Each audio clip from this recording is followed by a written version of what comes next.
apocalypse of Abraham. Abraham sees the fullness of the universe with its circles in all.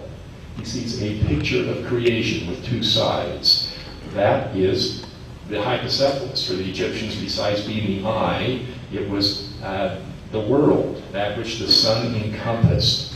As you look at it, there's an upper and a lower portion. The lower portion is inverted to the upper. That's the upper and lower portions. This is a description in this book about purporting to come from Abraham of a hypocephalus, where he's seeing the creation portrayed, if you will, in this manner. Abraham sees what are clearly the four figures labeled number 6 in facsimile number 2. He describes that the head of, these four beasts, one with the head of a man, one with the head of a hawk, one with the head of a jackal, and so on, that are the same as those that are portrayed there in facsimile 2. He sees, and again, where it's quoted, this is a direct translation from the original, the host of stars and the orders they were commanded to carry out, and the elements of the earth obeying them. That resonates with the language we find in Abraham 4, verses 1, 12, 18, 21, and 25, where it talks about the elements of the earth obeying. So we're finding even the same language being used in this ancient text that purports to come from Abraham and the book of Abraham. And again, the association with the hypocephalus, that facsimile 2. Abraham in this document is also promised the priesthood, and that this priesthood would continue in his posterity. An element of the Abrahamic covenant that is totally missing in the Bible, but is central to the book of Abraham. And that promise is associated with the temple. Interesting again. All right, let's turn to facsimile 3. Again, facsimile 3, we don't have the original of, that clearly belongs with the Book of Breathings. The name of the owner of that papyrus, Hor, is found there. And as it now stands, it is a portrayal of the man Hor, who is the... right there. With the god Anubis, who leads the dead, standing behind him, and the goddess of truth, identified by the feather on her head, leading him into the presence of the god Osiris, whose wife Isis is standing behind him, and then he has passed the judgment and is worthy to enter into the presence of God, and in fact become one of the gods. That's the essence of what that scene portrays from the Book of Readings standpoint. All right, the Testament of Abraham, another ancient pseudepigraphical text, describes Abraham seeing a vision of the Last Judgment. And in this vision of the Last Judgment, he sees an angel with scales weighing the hearts of men, or weighing the souls of men. And scholars all agree that this is clearly a reference to the 125th chapter of the Book of the Dead. The guy must have had this before his eyes as he was describing this. This is an admixture, if you will, of Christian doctrine with ancient Egyptian concepts of the judgment of the dead. One of the Joseph Smith Papyri fragments is, in fact, this 125th chapter. I'll show you that in a moment. Facsimile 3 portrays simply the next step in that process. After the weighing of the soul, or the heart, in the case of Egyptians, you're brought into the presence of Osiris. So let's look at some illustration. This, you're probably not going to see it all. This is horrible.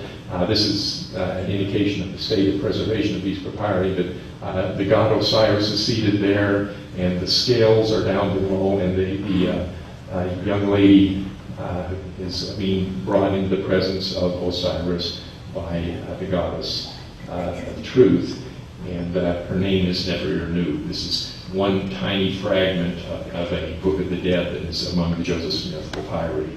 All right, here is that actual scene from a better preserved Egyptian papyrus.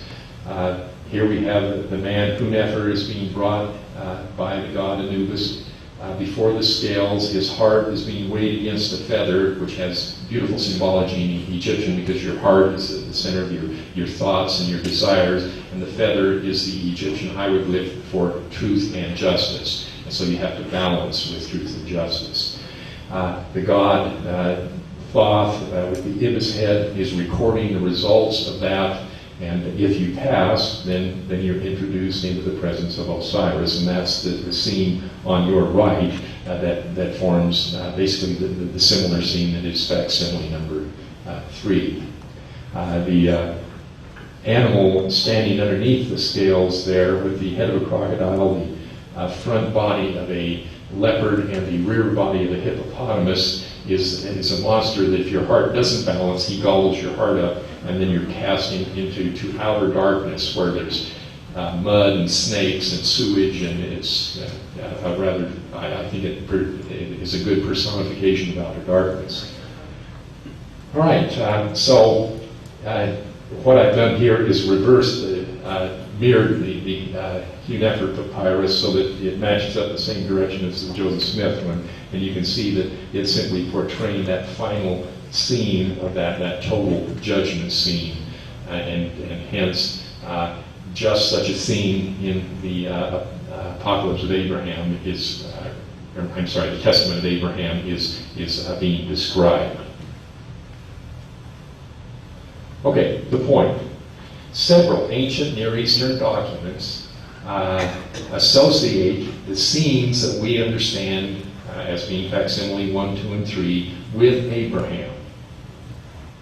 And they're roughly contemporary with the Book of Abraham, Papyri. Secondly, none of these documents were available at the time of Joseph Smith. He couldn't have somehow snuck into the library in Palmyra and seen these and come up with this, or in Kirtland or wherever. I mean, they weren't available anywhere in the world. He couldn't have known about them. You can't dismiss this as just lucky guessing.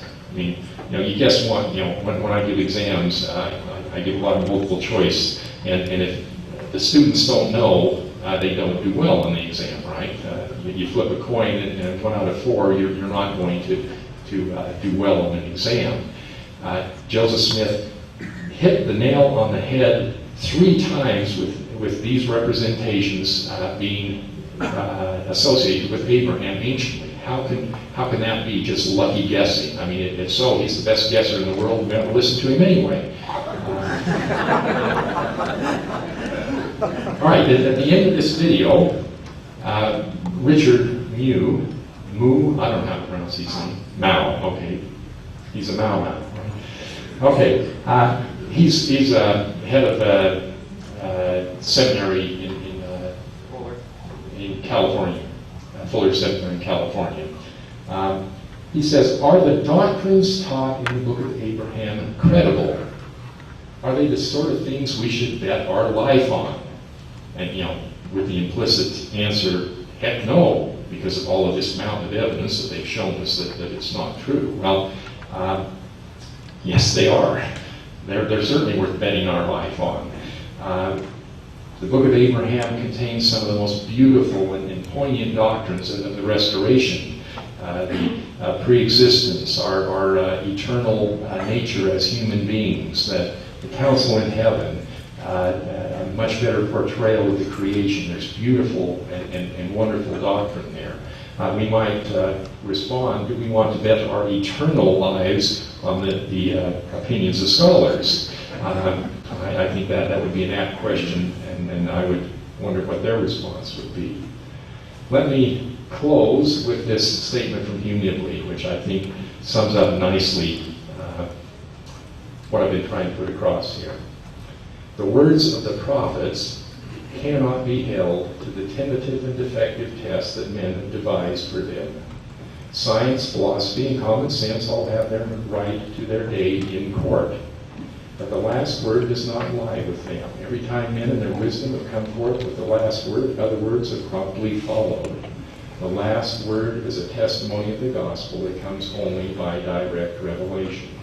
Our Father in heaven speaks it, and if it were in perfect agreement with the science of today, it would surely be out of line with the science of tomorrow. We might say scholarship too.